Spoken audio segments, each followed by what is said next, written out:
Jesus. Amém.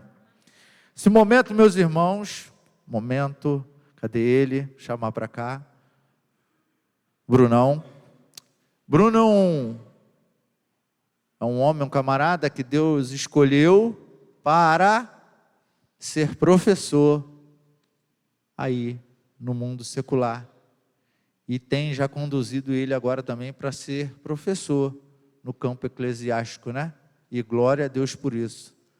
Ele já me abençoou muitas vezes e hoje ele está aqui para ministrar aquilo que Deus colocou no coração dele, aos nossos corações.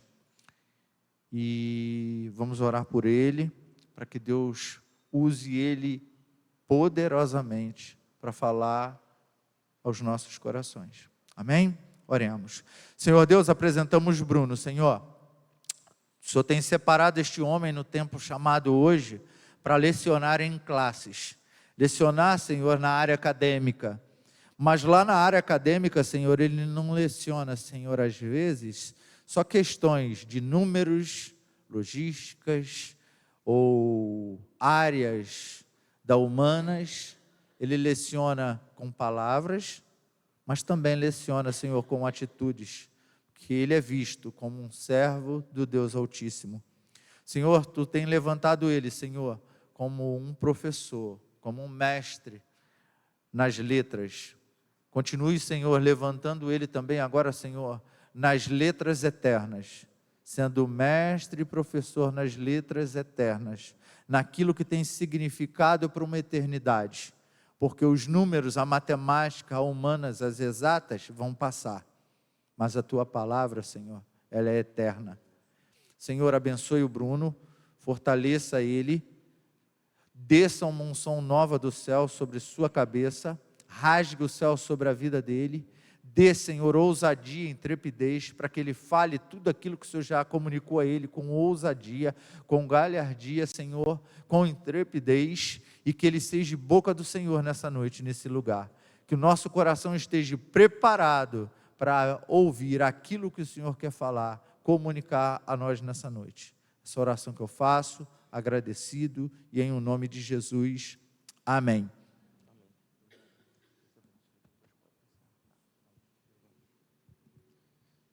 Queria saudar os irmãos Chapados do Senhor. Deixa eu me ajeitar aqui.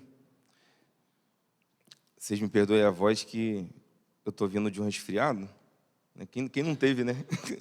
Esses dias, né? Aí a voz está está voltando agora, né? Gente, é muita alegria estar aqui entre vocês. Eu amo essa igreja de paixão. Quem está mais próximo de mim sabe disso. E estar podendo falar da palavra de Deus aqui é um privilégio que não tem tamanho, né? Abrir a palavra do Senhor e poder falar com vocês é uma alegria muito grande. Eu queria pedir que você abra a sua Bíblia em Mateus 25. Mateus, capítulo 25. Eu vou ler do verso 31 até o 34, tá? A minha versão aqui é NVI, né? Se tiver aí em cima também, vai facilitar a nossa leitura. Mateus 25, do 31 ao 34, tá bom? Amém? Quem achou diz amém, quem não achou diz EBD. Aí, então bem. Então vamos lá. Mateus 25, 31. Quando o Filho do Homem vier em sua glória, com todos os seus anjos, ele se assentará no trono da sua glória celestial. Todas as nações serão reunidas diante dele, e ele separará umas das outras, como o pastor separa as ovelhas dos bodes, e colocará as ovelhas à sua direita e os bodes à sua esquerda. Então o rei dirá aos que estiverem à sua direita: venham, benditos de meu Pai, recebam como herança o reino que foi preparado para vocês desde a criação do mundo. Agora pula para o 41, por favor.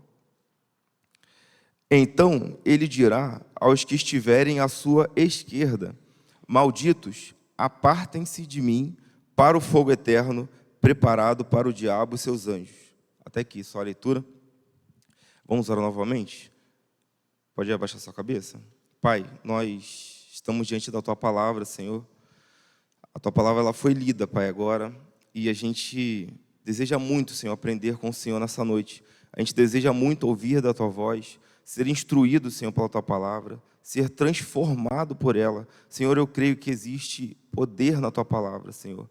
Deus, eu creio que existe, Senhor, algo sobrenatural. Quando a gente abre a Tua palavra, a gente se assenta, Deus, para ouvir a Tua voz. Eu creio que ali há um divisor de águas na nossa vida. A gente pode, Senhor, a partir daqui, viver de forma diferente, Pai, porque estamos sendo colocados, Senhor, diante da verdade da Tua palavra. Pai, age em nosso coração, que possamos, Senhor, ouvir atentos à Tua voz, no nome santo e poderoso de Jesus. Amém. Amém. Eu coloquei um título para essa mensagem. Eu queria muito que você repetisse comigo. Fruto, celeiro, palha, fornalha. Olha que coisa bonita, tá vendo? 4 palavrinhas. Fruto, fala comigo assim, eu vou falar primeiro você gravar. Fruto, celeiro, palha, fornalha. Deu para gravar? Fruto, celeiro, palha, fornalha. Tá? Ó, fruto, celeiro, palha, fornalha. Tá? No final você vai entender, calma. Que é suspense. Bom, essa palavra que eu dei no início aqui, a gente vai discorrer sobre ela, só que em outro texto, tá? Se você está atento ao que eu li agora, você vai conseguir fechar depois no finalzinho. Eu vou agora para o texto de fato que a gente vai trabalhar. Mateus 13. Volta aí. Tudo Mateus hoje, gente. Mateus 13. O nosso congresso de jovens teve um tema. O tema foi joio ou trigo. E a palavra de hoje está dentro desse contexto, tá? Joio ou trigo. Mateus capítulo 13, você vai perceber aí que existem várias parábolas. Jesus estava falando com várias parábolas. Por que ele fazia isso? Ele fazia isso porque nem tudo era revelado a todos, né? Algumas pessoas ouviam ele de mau grado, né? Com o ouvido sem querer muito entender de fato o que ele estava querendo dizer e ser transformado por ele, né? Ouviam ele para tentar pegar ele ali em alguma palavra e depois colocar isso contra ele. Então, por isso que Jesus ele usava parábolas. E aí ele falava em códigos, né? Por assim dizer. E aqui, capítulo 13, ele conta 7 parábolas. E todas elas falam de uma mesma coisa.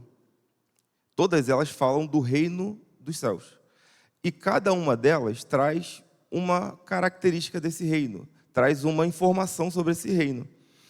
E é sobre isso que eu queria falar com vocês essa noite, sobre o reino dos céus. O que é o reino dos céus? O que Jesus falou sobre isso? Como que isso impacta a minha vida? O que tem a ver isso comigo? Tá? Então é sobre isso que a gente vai falar.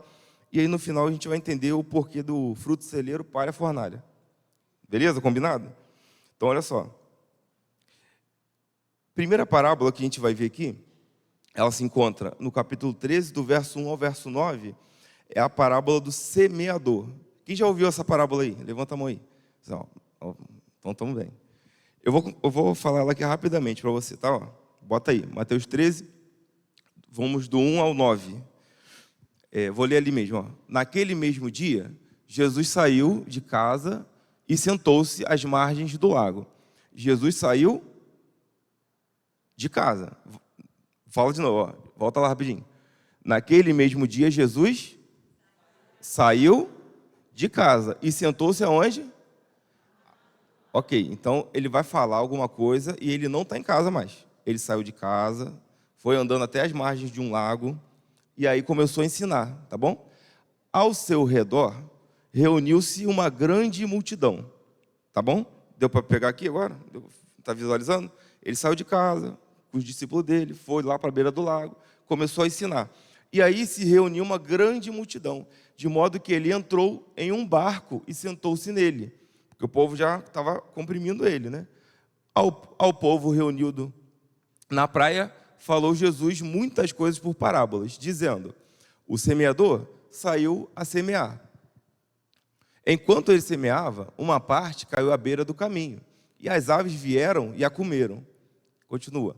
Outra parte caiu em terreno pedregoso, onde não havia muita terra. Logo brotou, porque a terra não era profunda. Mas, quando saiu o sol, a planta se queimou e secou, porque não tinha raiz. Outra parte caiu entre os espinhos, que cresceram e sufocaram a planta. Outra ainda caiu em boa terra, deu colheita, de modo que produziu 100, 60 e 30 vezes mais. Aquele que tem ouvidos, ouça. Deu para entender a parábola?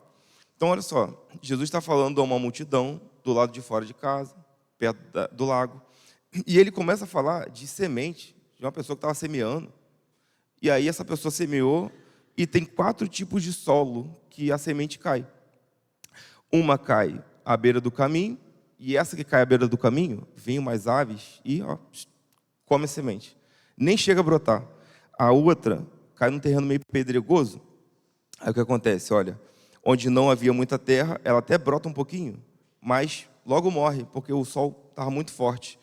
Depois, uma outra cai no meio de espinhos. Ela até brota. Essa brota legal, vai subindo, só que os espinhos eram tanto, vai sufocando. Aí ela morre. E a última cai numa terra boa. Aí essa sim produz fruto. O que Jesus está querendo dizer com isso, gente? Semeador, semente. E depois, mais para frente, ele vai explicar. As sementes, elas estão representando tipos de pessoas. Cada pessoa está recebendo a palavra de Deus, o evangelho, que ele está proclamando, de alguma forma. O primeiro, ele nem sequer entende o que ouve. E aí, o inimigo vem e tirou a semente. Ele nem entendeu, passou desapercebido. O segundo, ele até chega a entender um pouquinho, e ele fica tão feliz, tão feliz, tão feliz, que ele já abraça de cara, só que é muito rápido, aí daqui a pouquinho ele sai. O terceiro, ele até fica um pouquinho mais, sabe? Ele entende, começa a querer, mas tem tanta preocupação na cabeça dele, tem tanta coisa acontecendo no mundo que ele prefere observar mais, que o fruto não acontece. Ele não consegue frutificar. O último não, o último consegue. Então, a primeira parábola de Jesus está falando sobre semente, e essas sementes estão representando pessoas. A segunda parábola que ele conta é justamente a parábola do joio, está no verso 24 em diante. E a parábola do joio, você vai ver que de novo ele vai falar de semente. Tá? Já foi dito aqui várias vezes, né? Por que Jesus usava essas linguagens, essas figuras? Eram figuras comuns das pessoas. Tá? Mas a gente vai entender que tem coisas preciosas aqui. A segunda parábola do joio, eu vou resumir ela para você. Verso 24. O reino dos céus é como um homem que semeou boa semente. De novo, tá vendo? Um homem semeando boa semente em seu campo. Mas enquanto todos dormiam, veio o seu inimigo e semeou o joio no meio do trigo. E se foi. Quando o trigo brotou e formou espigas, o joio também apareceu. Então, nessa segunda parábola, Jesus está falando de duas coisas. De uma semente chamada joio e uma outra chamada trigo. Quando aquele dono do campo semeou, ele semeou boa semente, ou seja, ele semeou trigo, ele semeou algo que daria retorno para ele, algo que frutificaria. Só que o inimigo dele foi lá no campo e jogou joio, entende? O joio, a gente já sabe, ele parece muito com trigo, mas ele não dá fruto. O trigo dá fruto. Deu para entender aqui rapidinho? Então vamos para a terceira parábola, calma que vai fazer sentido. A terceira parábola e quarta, né, é um combo, está lá no 31, verso 31 em diante. Aqui Jesus vai falar sobre o grão de mostarda e o fermento. Olha só, verso 31. O reino dos céus é como um grão de mostarda que um homem plantou em seu campo. Está vendo? De novo semente, plantando em campo, de novo, né? Embora seja a menor de todas as sementes, quando cresce, torna-se uma das maiores plantas e atinge a altura de uma árvore, de modo que as aves do céu vêm fazer seus ninhos em seus ramos. Agora ele vai mudar para outra parábola. O reino dos céus é como fermento, que uma mulher tomou, misturou com grande quantia de farinha e toda a massa ficou fermentada. Então, olha só, na primeira, Jesus está falando sobre 4 tipos de pessoas que receberam a palavra. E aí cada uma agiu de uma maneira conforme aquela palavra foi colocada para ela, né? Já te expliquei aqui as 4. Na segunda parábola, Jesus fala de 2 pessoas. Uma era joio, outra era trigo. Uma parecia ser, mas não era. A outra era de fato. Uma não dava fruto, a outra dava. Na terceira e quarta parábola, Jesus está falando de crescimento de alguma coisa. Na terceira, melhor dizendo, né? No grão de mostarda, ele está falando de uma semente pequenininha que foi plantada e ela cresce e vira uma planta gigantesca. Na quarta parábola, ele fala que foi colocado um fermento numa farinha, e a farinha cresceu. Então, ele está falando de crescimento. E olha que interessante agora, depois dessas 4 parábolas, né, por assim dizer, Jesus ele fala assim, ó, no verso 36, então ele deixou a multidão e foi para... Quem está aí? Isso. Então ele deixou a multidão e foi para casa. Então, olha só, tenta entender comigo. Todas as parábolas que ele falou até agora, ele falou aonde? Fora de casa, para a multidão, não foi? Para a multidão, ele falou sobre o semeador, ele falou sobre o joio, ele falou sobre o grão de mostarda e o fermento. Tranquilo? Agora Jesus vai para casa. Jesus indo para casa, o que acontece? Os seus discípulos se aproximam dele e pedem: explica-nos a parábola do joio no campo. E aí ele vai dar a explicação, tá? Logo depois da explicação da parábola do joio, verso 44, ele começa a falar de uma outra parábola, só que agora para quem? Para os discípulos. Aonde? Em casa. E aí ele fala assim para os discípulos: o reino dos céus é como um tesouro escondido num campo. Certo homem, tendo encontrado, escondeu-o de novo e então, cheio de alegria, foi, vendeu tudo o que tinha e comprou aquele campo. Aí contou essa. Aí depois ele falou assim, ó, o reino dos céus também é como um negociante que procura pérolas preciosas, encontrando uma pérola de grande valor, foi, vendeu tudo o que tinha e a comprou. Ele está falando isso para quem? Para os discípulos. Beleza, continua, verso 47. O reino dos céus é ainda como uma rede que é lançada ao mar e apanha toda sorte de peixe. Quando está cheia, os pescadores a puxam para a praia. Então, assentando-se, juntam os peixes bons em cestos, mas os jogam fora os ruins. Assim acontecerá no fim desta era. Ele está explicando, ó. Os anjos virão, separarão os perversos dos justos e lançarão aqueles na fornalha ardente, onde haverá choro e ranger de dentes. E aí Jesus perguntou para eles, eu vou perguntar para vocês: vocês entenderam todas essas coisas? Então, olha só, eu queria trazer uma coisa interessante para a gente aqui, tá? Que Deus falou muito comigo esses dias, né? Primeiro que Jesus ele divide o discurso dele para a multidão e para os discípulos. Para a multidão, tudo está falando sobre o reino dos céus, tá? Percebeu? Ele está falando tudo sobre o reino dos céus. Mas para a multidão, ele fala sobre o impacto que a palavra tem no coração das pessoas, ou seja, aquela palavra vai ser falada, o evangelho vai ser pregado e vai ter um impacto no coração das pessoas. Dependendo da pessoa que ouve, vai ter um impacto diferente. Parábola do semeador. Ele falou sobre uma exigência que existe no reino. Como assim exigência, Bruno? Quando ele fala do joio e do trigo, ele está falando sobre ter caráter, frutificar, mostrar boas obras após a tua salvação em Cristo. Uma vez que você aceita a mensagem, tem que haver mudança. Você não pode ser como o joio, que parece, mas não é. Então ele está falando sobre uma exigência que existe no reino dos céus. Você pode até vir como está, mas se você permanecer desse jeito, você provavelmente é um joio. Vai ser lançado na fornalha. E na terceiro ponto que Jesus fala, na parábola do grão de mostarda e na parábola do fermento, ele fala sobre crescimento. Crescimento e inchaço. Como assim? Ele, na parábola do grão de mostarda, ele está falando o seguinte: olha, o reino dos céus é como uma pequena semente que é plantada. Daí ela nasce e cresce e vira uma grande árvore. Está falando de crescimento, mas crescimento saudável, crescimento sadio. crescimento que vai até possibilitar aves pousarem, ele não fala isso? Então, é uma coisa boa.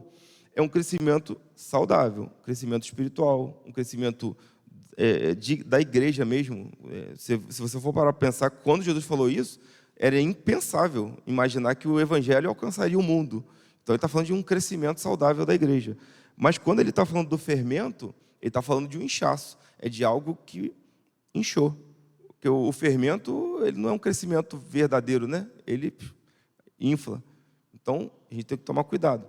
E aí, será que a gente está crescendo ou a gente está inflando? A gente está achando que está crescendo, mas, na verdade, a gente só está acumulando coisas na vida, né? No coração. E na mente, achando que é, mas não é. Você vê que essas 3 parábolas, elas conversam entre si? Aí depois Jesus vai para dentro de casa, para a intimidade dele, e aí ele fala de outras coisas. Aí ele começa a falar de valor. Olha só, primeira coisa que ele fala com os discípulos, sobre o tesouro e a pérola. E ele fala sobre algo que é valioso. Depois ele fala sobre a missão dos discípulos. Olha, existe uma rede que é lançada. E essa rede que é lançada, ela apanha todo tipo de peixe. E aí, por último, ele vai e fala sobre o propósito deles. Isso está no verso 52. Olha só. Por isso, todo mestre da lei, instruído quanto ao reino dos céus, é como o dono de uma casa que tira do seu tesouro coisas novas e coisas velhas. Então, ele está comparando os discípulos a um mordomo que tem como administrar coisas do seu senhor. Ô, Bruno, tá, mas e aí, o que tudo isso tem a ver? Então, vamos pensar agora o seguinte. Ó, vou fazer algumas perguntas aqui, tá? E aí a gente vai começar a aplicar isso que foi explanado. Você vê que eu falei contigo 7 parábolas agora, mas teve uma bônus, que se alguém contou aí, teve 7 bônus no final. Então, eu falei contigo de 7 parábolas, que elas parecem estar desconectadas, mas não estão. Todas elas estão falando do reino dos céus. Só que as primeiras que eu falei, as 4 primeiras, estavam falando para um tipo de pessoa, para a multidão. As outras 4, ela estava falando para um outro tipo de pessoa, para os discípulos. Tá?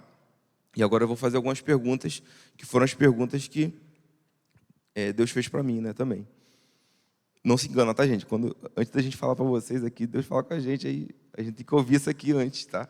Então, vai ser benção.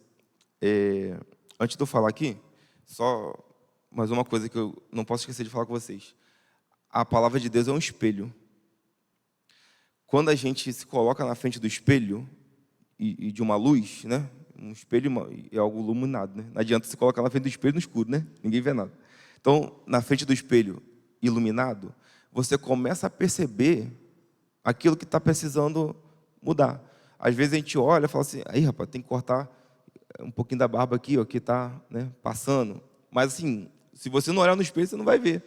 Né? Ah, pô, o cabelo está dando uma entrada aqui, ó. Ih, rapaz, não estava vendo isso não. Olha, tá sujo aqui, ó. Ih, não lavei direito aqui. Entende? Por quê? Porque a gente se colocou na frente do espelho. E o espelho revela isso para a gente. Então, agora, o que eu vou fazer aqui é pegar o que a gente leu, que não daria tempo de eu pegar todos os versículos e explanar tudo, mas pegar o que a gente leu e colocar na nossa frente para a gente fazer um raio-x. Tá? E a gente vai ver o que a gente precisa melhorar. Então, primeira aplicação de tudo isso que a gente leu. Qual foi o impacto do reino na minha vida? O que impactou? Quando você ouviu o Evangelho pela primeira vez, né?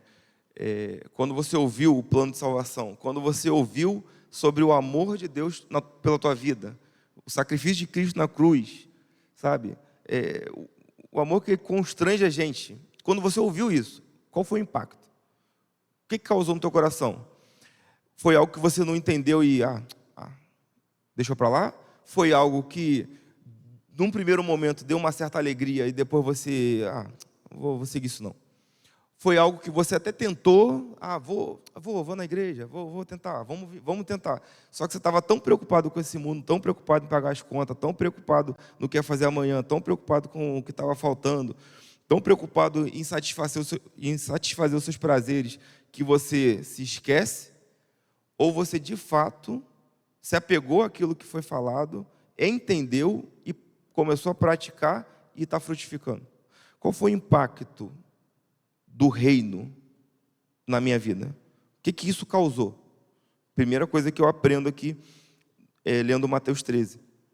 Segunda coisa, será que eu tenho cumprido com essas exigências do reino? Eu falei com você sobre a parábola do joio e do trigo. Será que eu estou cumprindo isso? Será que eu estou mais parecido com o joio, que parece, mas não é? Ou será que eu estou mais parecido com o trigo, que de fato é? Que de fato, se você amassar, que isso são as provações, né?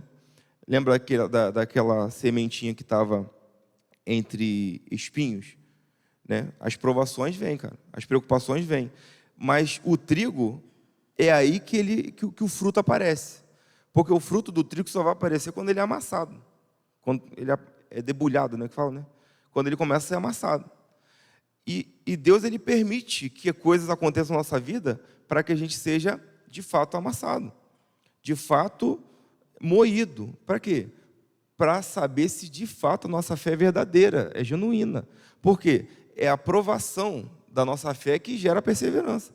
Se a gente não tem essa prova, como a gente vai saber se a nossa fé é genuína? Como a gente vai ter certeza de que nós realmente servimos a Deus ou não? Porque, às vezes, parece. Às vezes, a gente mesmo se engana. Eu sou cristão. Só que aí, na hora que vem a dificuldade, a provação, os problemas, as tentações, é aí que você vai saber se, de fato, você é realmente servo de Deus ou serva de Deus. Por quê? É nesse momento que vai aparecer o fruto.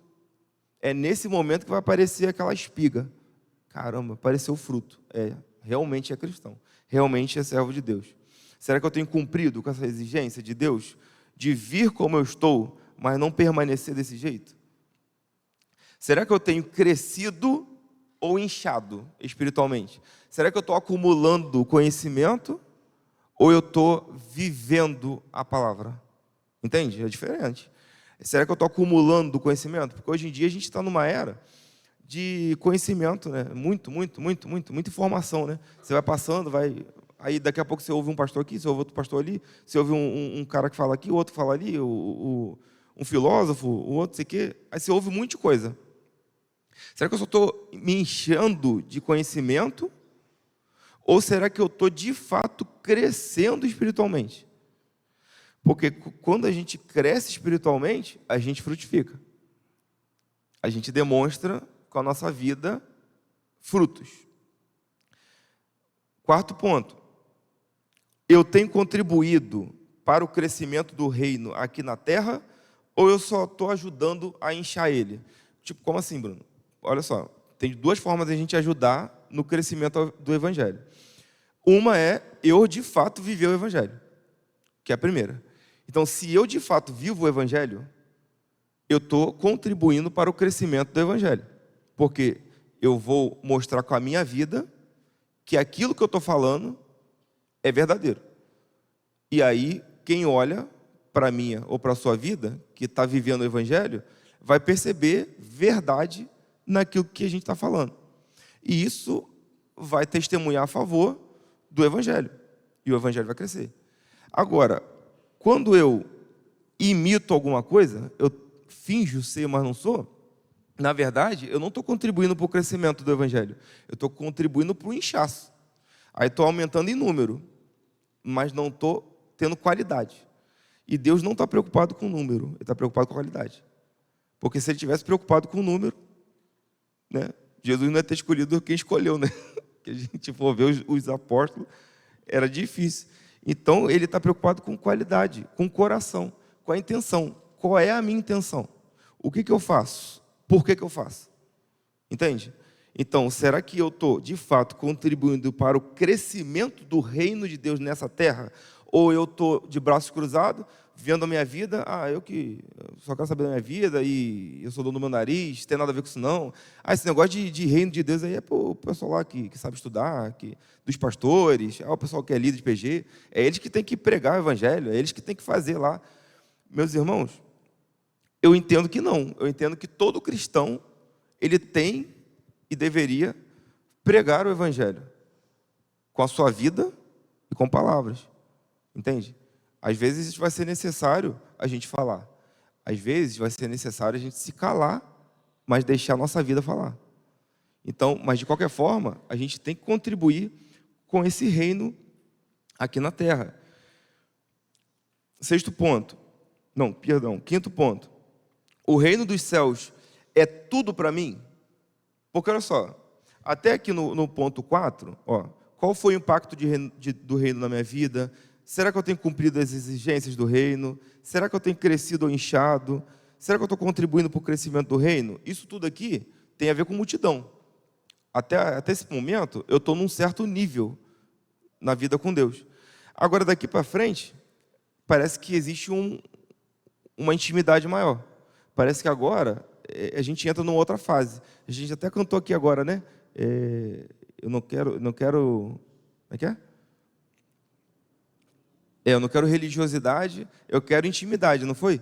Então, aqui, a partir do ponto 5, a gente vai começar a falar sobre intimidade. Por quê? Olha só, Jesus ele já começa a falar sobre o valor do reino. Será que o reino dos céus, será que o evangelho, será que a pessoa do Senhor Jesus, será que tudo isso que eu fui alcançado, isso é tudo para mim? Isso é tudo para mim? Ou é mais alguma coisa na minha vida? Será que o reino de Deus é tudo para mim? Ou é só mais um detalhe? Ou é só mais alguma coisa que eu botei na agenda e eu tenho que cumprir? Ah, não, tem que ir na igreja. Ah, não, quarta-feira tem culto, né? Pô, tem que ir. Domingo tem que ir. Esse tem que ir é perigoso. Por quê? Parece que eu não entendi de fato o que é o reino de Deus e qual é o valor que ele tem. Porque ele é uma pérola de grande valor. Porque se eu entendo, se eu fui alcançado, de fato, por essa graça, por esse amor, por essa maravilhosa salvação, e eu não mexe na minha vida, não mexe no meu coração, não mexe na minha mente, isso não muda, tem alguma coisa estranha. Porque todo mundo que teve encontro com Deus de fato, todo mundo que de fato foi alcançado pelo Evangelho, ele entendeu que a vida dele não vale mais nada. Todos os servos de Deus que você pega na palavra dele, que entenderam a verdade do Evangelho, eles falam assim, tudo que eu tinha antes não é mais nada, não vale de nada. Minha vida não vale mais de nada. Agora eu vivo para Cristo, agora eu sou de Cristo, agora eu faço a vontade do meu Senhor, agora eu vivo para Ele. Mas e aí? Mas aí não tem aquele sonho teu? Mas agora aquele sonho, se Ele quiser, eu faço, se Ele não quiser, eu não faço. Por quê? Porque eu encontrei a minha pérola de grande valor. Eu encontrei aquilo que faz sentido na minha vida. Eu encontrei aquilo que tem maior sentido da minha vida. A maior riqueza desse mundo. Não existe nada nesse mundo, nessa terra, que se compare à glória de Deus, à presença de Deus, ao Evangelho de Deus, à salvação de Deus. Nada se compara. E é isso que Jesus estava mostrando para os discípulos, falando assim, olha, vocês têm que me amar acima de tudo. Vocês têm que viver para mim em primeiro lugar. Vocês têm que me colocar em primeiro lugar. Mas não é uma coisa imposta, é isso que eu quero que você entenda. Jesus não estava impondo. É porque eles mudaram. É porque agora é uma nova natureza. Agora eu desejo isso. Agora é isso que me faz sentido. É isso que me dá prazer. É isso que agora me satisfaz a minha alma. É isso que agora eu encontrei agora o que há de melhor. Imagina você, uma coisa que você queira muito na tua vida. Bruno, queria comprar comprar um carro do ano, Ferrari, sei lá das quantas, passear na Disney, sei lá o que vocês querem, né? Eu queria fazer isso, beleza. Imagina uma coisa que você mais quer nessa vida. Quando isso acontecer, minha vida muda. Imaginou? Cara, agora tu imagina essa alegria que você vai ter de receber isso. Imagina assim, vou te dar um exemplo que duvido que você não vai gostar. Imagina que tivesse uma maleta de R$1 milhão agora, aqui assim, pertinho de mim agora, e eu fosse sortear para você. Falar assim, olha, o vencedor é... Aí eu falo teu nome. Você ia ficar feliz? É dinheiro lícito, tá? Imagina, dinheiro lícito, tranquilo, não, pode pegar. Aí você imagina, eu vou e dou para você. Você ia ficar feliz? Você ia ficar muito feliz? Mas você ia ficar radiante? Você ia contar para todo mundo? Cuidado, que a pessoa vai pedir dinheiro emprestado. Mas tu ia ficar muito feliz, muito feliz. A Bíblia, a palavra de Deus fala assim, que a lei do Senhor é melhor do que ouro e prata. É melhor do que ouro e prata. Você não está entendendo. A gente achou o que há de mais importante no universo, na vida. E às vezes a gente não se dá conta da grande pérola, do grande tesouro que a gente tem. Às vezes a gente não se dá conta. Às vezes não, muitas vezes a gente não se dá conta. Porque a gente anda ansioso, a gente anda preocupado, a gente anda cabisbaixo, a gente anda como se a gente não tivesse tudo. Ele deu tudo. Ele não deu qualquer coisa, ele deu tudo, tudo. Não há nada mais importante que ele pudesse fazer. Ele fez o que era o melhor dele, ele deu o melhor dele. Ele se deu. Entende? Você consegue imaginar que o Deus que criou tudo que há e existe com o poder da palavra dele, ele fez todas as coisas. Ele não só ordenou e ficou olhando e falou assim, faz aí, acontece tal coisa. Não, ele participava, ele se alegrava, ele falava assim, nossa, é bom, eu gostei, é assim que eu quero, faz assim, faz desse jeito. E ele se encarna, ele se despiu da sua glória, desceu, se humilhou, se encarnou. Para quê? Para poder abrir um novo e vivo caminho, para que depois, lá na frente, ele pudesse falar assim, venham, benditos de meu Pai, e vem morar comigo, porque eu queria isso o tempo inteiro, só que lá atrás teve um problemão. Adão pecou, mas não tem,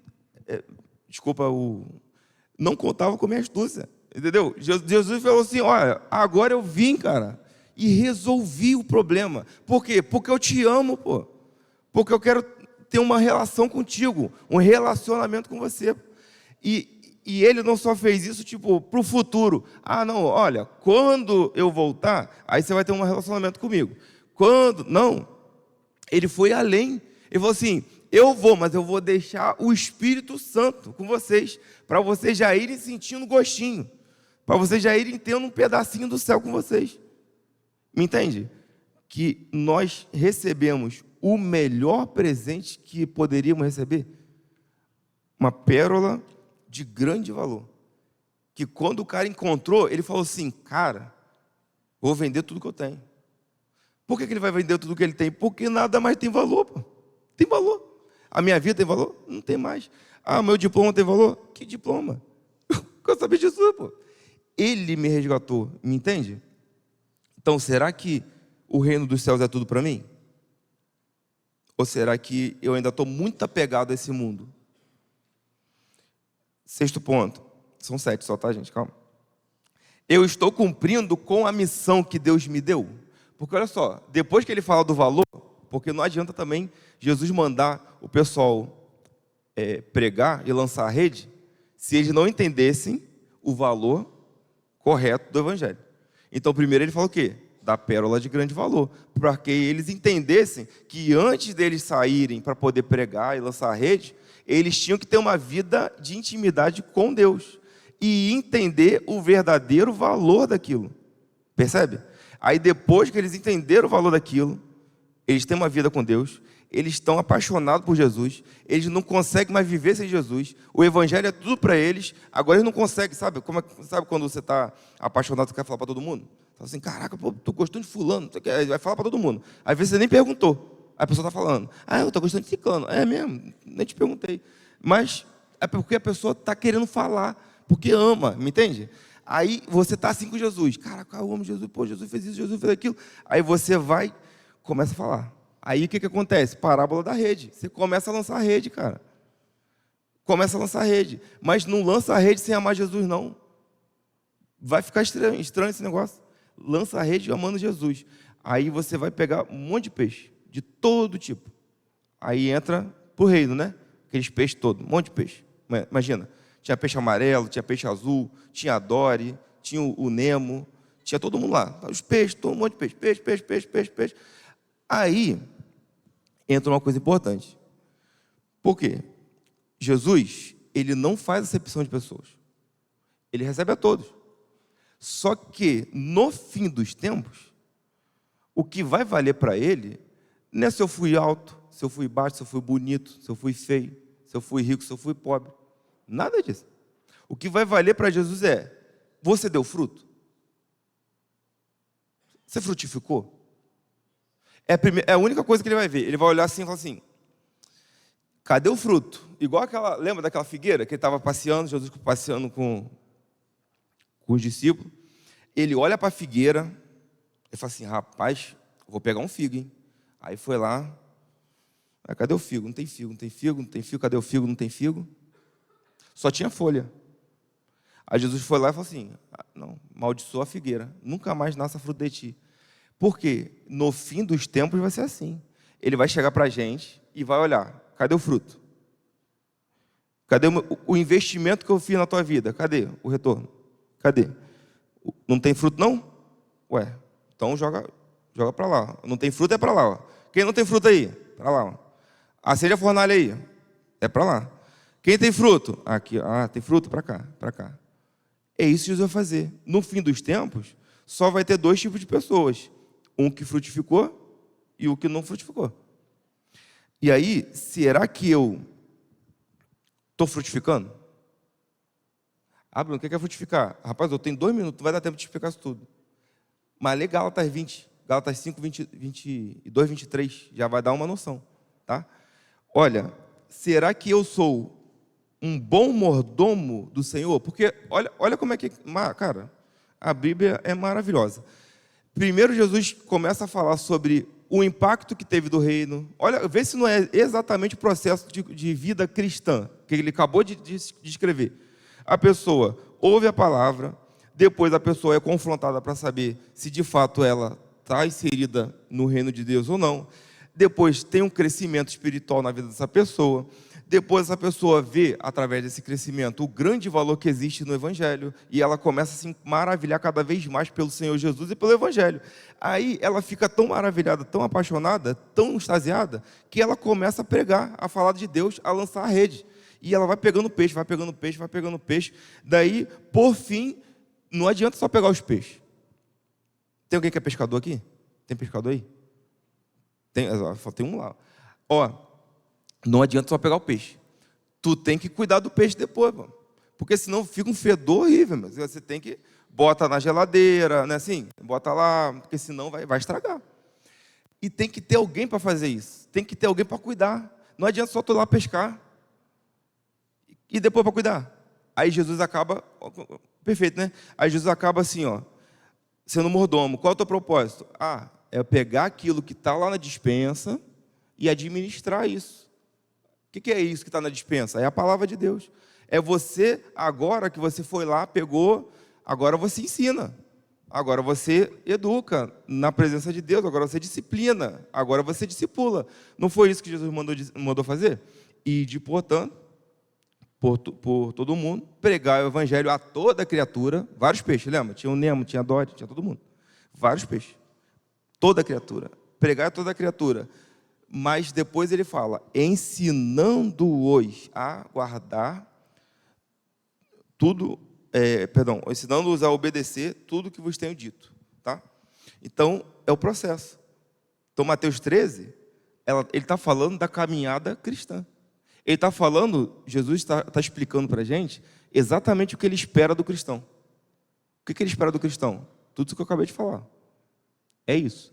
E aí, estou finalizando, haverá um dia em que o Senhor Jesus irá separar os filhos do reino dos filhos do maligno. Não existe outro tipo de pessoa.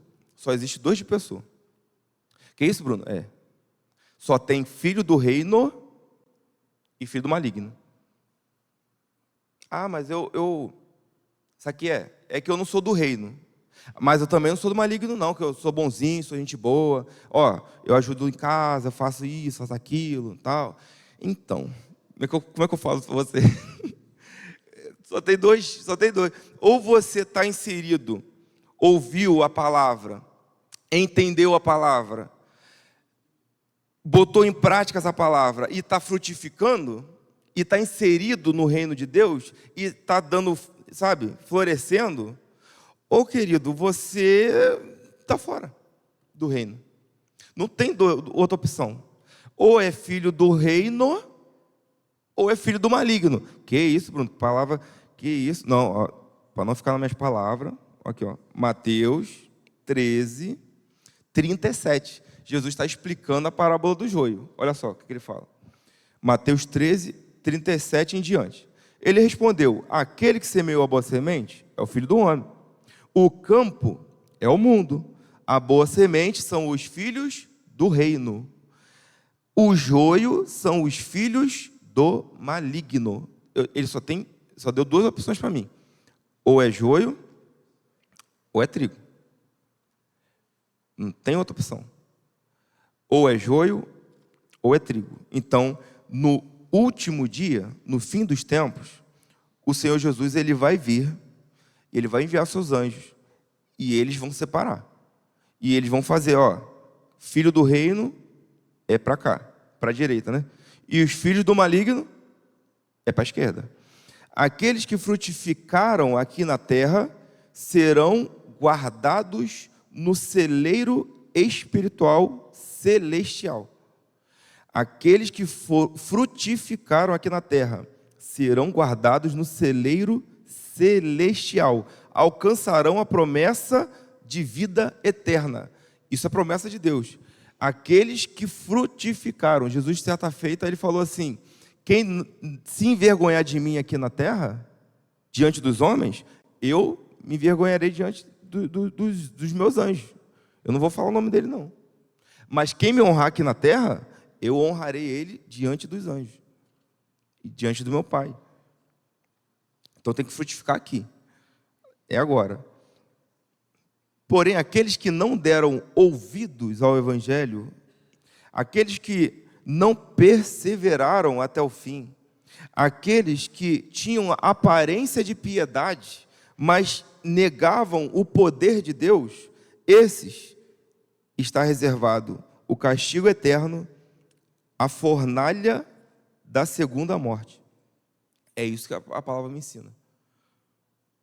Será que eu sou trigo que dá fruto e que um dia... Porque não dá para explanar tudo, mas quando a gente é trigo, a gente não fica assim, preocupado se eu estou frutificando. É natural. Na verdade, eu sei que é espiritual, é sobrenatural, vem de Deus a capacitação.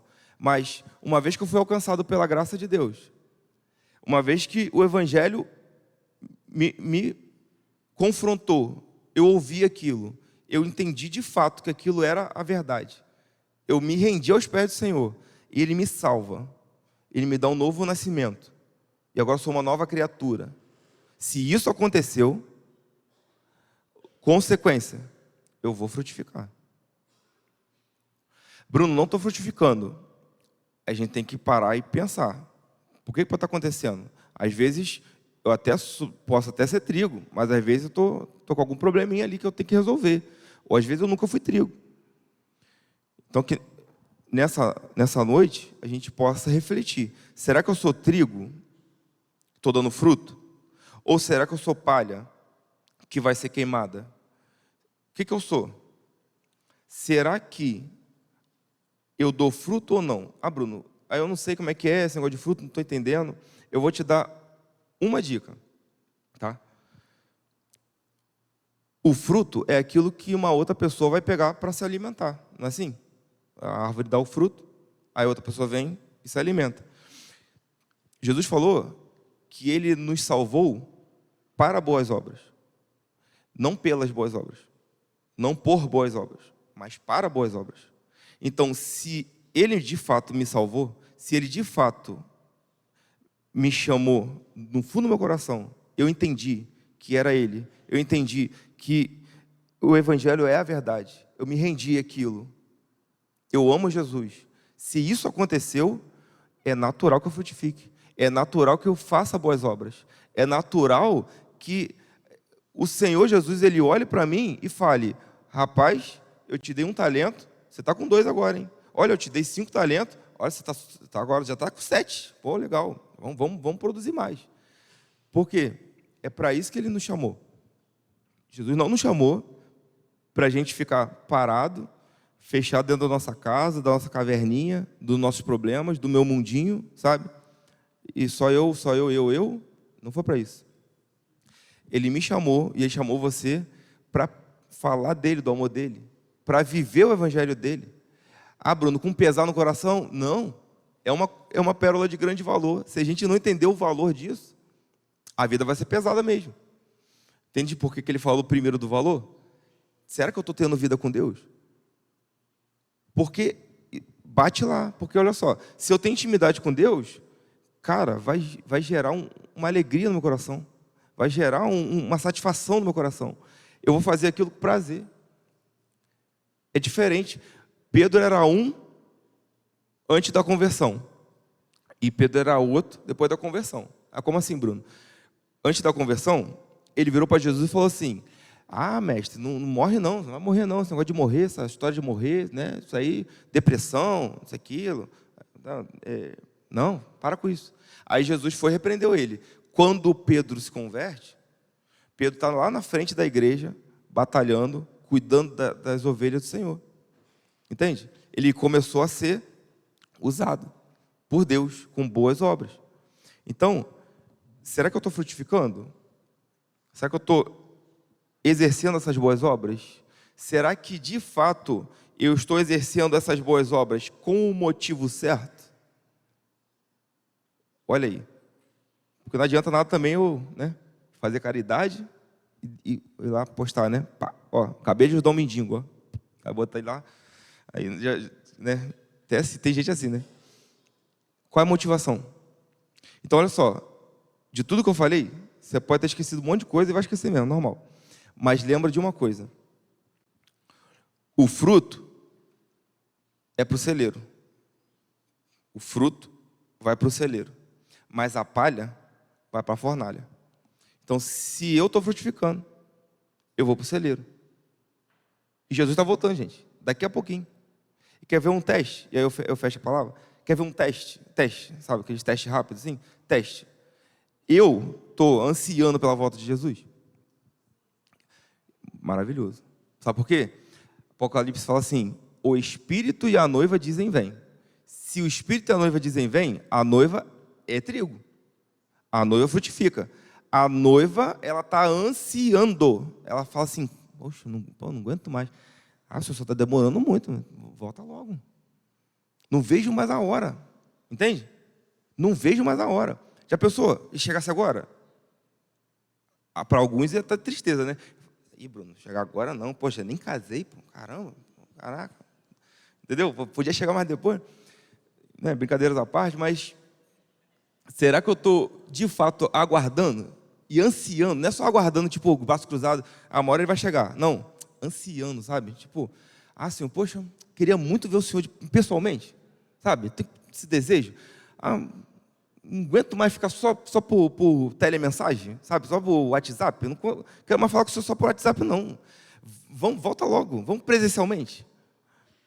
Cuidado, né? Porque ele pode também chamar presencialmente, e depois ele fala assim: opa, quer presencialmente? Então vem logo.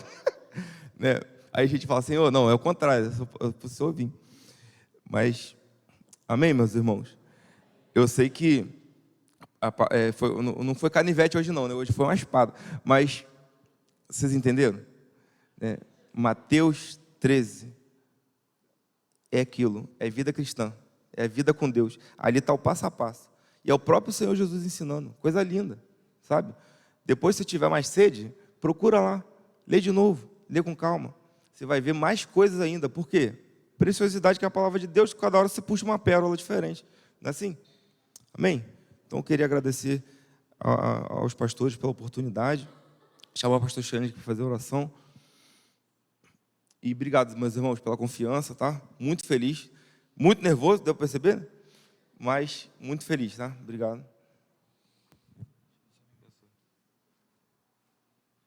Gratidão. Você pode se colocar de pé? Que Deus continue abençoando a vida do Bruno, por essa palavra. Tenho certeza que falou o seu coração. Esse mês nós temos essa proposta. E a reflexão que fica para nós nessa noite. Você já sabe quem você é em Cristo? Quando você sabe quem você é em Cristo, muitas coisas são resolvidas. Você não é o que as pessoas falam que você é. Quando você sabe quem você é em Cristo, podem falar o que quer. Você sabe quem você é. Essa é a nossa proposta. A minha filha falou ali, ó, pai, eu sou trigo. Eu falei, é isso aí, filha, seja trigo. Porque quem for joio, que nós possamos praticar essa palavra. Você já encontrou contentamento nele? A presença dele, você tem satisfação de estar na presença dele? Você tem alegria de estar na presença dele? Você está convicto que você não troca ele por nada? É isso que você precisa, é isso que nós precisamos. Nos encontrar, ter contentamento nele. Pai, muito obrigado, porque o Senhor falou o nosso coração, e a Tua palavra, ela nos alimenta, a Tua palavra, ela nos sustenta. Nós estamos aqui, Senhor, numa quarta-feira, te adorando, porque nós entendemos que o Senhor é digno de ser adorado. Pai, quantos de nós estamos preocupados com tantas coisas, mas temos a convicção e a certeza que o Senhor tem cuidado de nós. Nós apresentamos ao Senhor nossos anseios, nossas angústias, nossas tristezas, porque sabemos que o Senhor é um Deus que tem estado presente na nossa angústia. Pai, que no nome de Jesus, que essa palavra nos fortaleça, que essa palavra nos alimente. Pai, que o Senhor a cada dia esteja despertando em nós, que a sua presença traz contentamento ao nosso coração. Nós estamos satisfeitos em te servir, não servimos ao Senhor por obrigação ou por necessidade, nós te servimos porque nós te amamos, nós sabemos, Pai, nós temos consciência do que o Senhor fez por nós, e nós somos gratos a Ti por isso. Pai, continue abençoando a Tua igreja, guardando e fortalecendo. Essa é a oração que eu te faço, e a faço no nome de Jesus. Que o amor de Deus, nosso Pai, que a graça redentora do nosso Senhor e Salvador Jesus Cristo, as doces consolações do Espírito Santo de Deus, esteja com todo o povo de Deus espalhado sobre a face da terra, e de uma forma especial, sobre a primeira Igreja Batista em Santo Aleixo, desde agora e para sempre. Amém e amém. Deus te abençoe, dê um abraço no seu irmão, boa semana.